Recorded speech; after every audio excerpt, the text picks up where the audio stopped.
Elmi kimdən almaq olar, ümumiyyətlə? Belə elmi sahibindən alırsan, qardaş, əhlindən. Bizdə biraz qəribədir və ya təəccüblü deyim. Bizdə çox başqa cürdür, qardaşlar, vəziyyət. Nəyə görə deyirəm, başqa cürdür? Əslində, yaxşı sual verib, qardaş. Əhsən. Sadəcə, bizdə elmi almağın tərifi var. Elm almağın tərifi. Ölkədən çıxdın, gəldin, elm almaq olar səndən. Ölkədən çıxdın, başqa ölkəyə. 10 gün. 10 gün bilmirsən, nəyə gedib?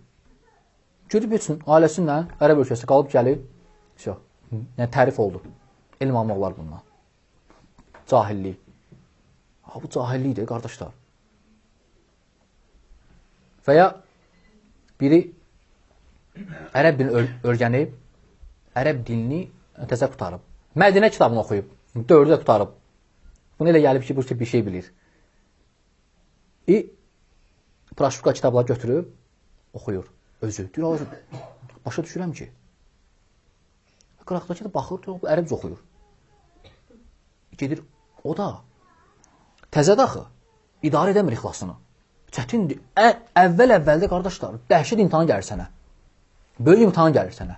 Əvvəldə elm alanda böyük imtihanlarla üzləşirsən, mərhələlər, eşitmiş olarsın, mərhələlər.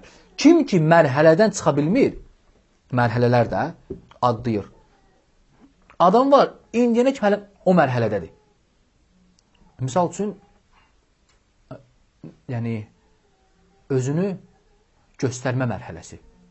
Mən də varam. Bu elmdə olan mərhələdir. Hamıda olub. Ehtiraf edib, məndə də olub. Mən də özümü atmışam, can atırdım belə, mən də varam. Yəni, uşaqlıq da, uşaqlıq. Elmdə uşaqlıq. Mərhələdir. Adam var, hələ 10 ildə o mərhələdədir. 10 ildə hələ. 10 ildir. Elmin içindədir, hələ o mərhələdədir.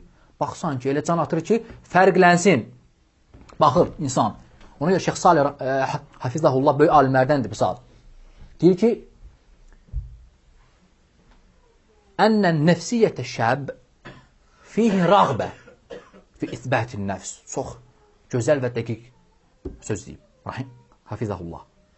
Cavanların nəfsində elm tələb edənlərin özünü göstərmək üçün rəğbət var, istək. Fərqlənsin deyə. Baxır, bizdə olan, bu ölkədə olan tələbələr nə deyir? Onun əksin deyim ki, fərqlənim. Bu istəkdir, qardaş. Bu içəridə olan bir şey. Bu istəkdir, bu səndə var. Sadəcə, kim bunu boğub eləmir? Kim ki, ixlaslıdır ona görə. Onlar eləmir. Kim ki, ixlaslı deyil, fərqlənir. O və ya naqisliklərdən, yəni elm tələb edəndə, yəni bu biabırçılıqlardan Allahın dinindən acıq çıxır. Bu da var. Allahın dinindən acıq çıxmaq. Var, dünyavi məsələlərdə işləyirsən bir qardaşla. Aravız dəydi. Sözü bir çəp gəldi. Aravız dəydi. Sən buna acıq çıxırsan. Hansısa, misal üçün, yəni, bölgüdə bir çox alırsan ona, acıq çıxırsan, hirslənmirsən. Falan məsələni demirsən ona. Acıq çıxırsan da, olur belə işlər, dünyavi işlərdə. Bu, dində də var. Dində olmamaq, əslində dində olmağı həlak olmaqdır. Allahın dinindən acıq çıxırsan. Məsələn, bir qardaş dərslər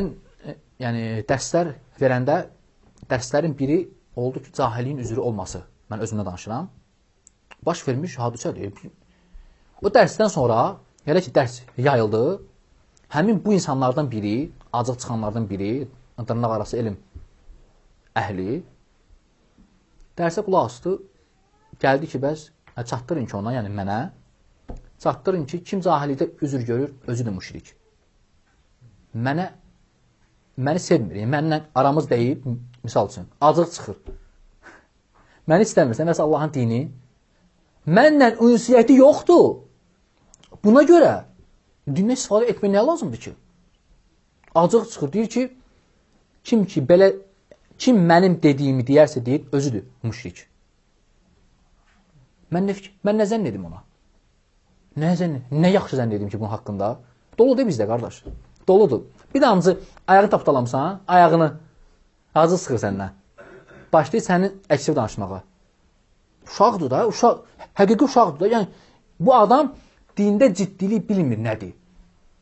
Haçan ədəb görüb alimlərdən, misal üçün, dərsə qulaq asıb, yəni, bəhrələnib əvvəldən, yox. Gəlib çatıb, ərəb dil öyrənib, fətvalara qulaq asır, elə havasına yoğun hərəkət edir. Yaxşı, qardaşlar, bu qədər kifayətlənək.